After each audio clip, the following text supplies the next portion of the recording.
CK ടോക്സിന്റെ മറ്റൊരു football ടോക്കിലേക്ക് എല്ലാവർക്കും ഒരിക്കൽ കൂടി സ്വാഗതം. അങ്ങനെ ഏതായാലും കേരള ബ്ലാസ്റ്റേഴ്സ് എഫ്സിയുടെ സൂപ്പർ കപ്പിലെ മൂന്നാമത്തെ മത്സരമാണ് ഈ വരുന്ന 6-ാം തീയതി വരാനിരിക്കുന്നത്.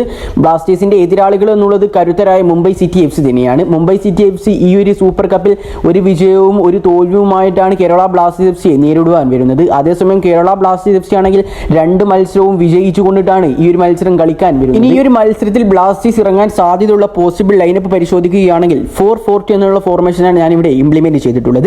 ഗോൾ പോസ്റ്റിൽ നോറ ഫെർണാണ്ടസും അതോടൊപ്പം തന്നെ ബാക്കിലേക്ക് വരികയാണെങ്കിൽ ലെഫ്റ്റ് ബാക്ക് ആയിക്കൊണ്ട് ഷെഹീഫും റൈറ്റ് ബാക്ക് ആയിക്കൊണ്ട് സന്ദീപ് സിംഗും കളിക്കുമ്പോൾ സെന്റർ ബാക്കുകളായിക്കൊണ്ട് ബികാഷും ജുവാൻ റോഡ്രിഗസും കളിക്കാനാണ് സാധ്യതയുള്ളത്. ഇനി മിഡിലേക്ക് വരികയാണെങ്കിൽ നോഹ സദോയി, അഡ്രിയാൻ ലൂണ, ലഗാറ്റോർ അതോടൊപ്പം തന്നെ കോറോസിങ്ങിനെയും നമുക്ക് കാണാൻ സാധിക്കുന്നതാണ്. ഇനി മുന്നോട്ട് നേരെ അഥവാ സ്ട്രൈക്കിംഗ് പൊസിഷനിലേക്ക് വരികയാണെങ്കിൽ നിഹാൽ സുധീഷിനെയും കോൾഡോ ഒബേറ്റിയെയും നമുക്ക് കാണാൻ സാധിക്കുകയാണ്.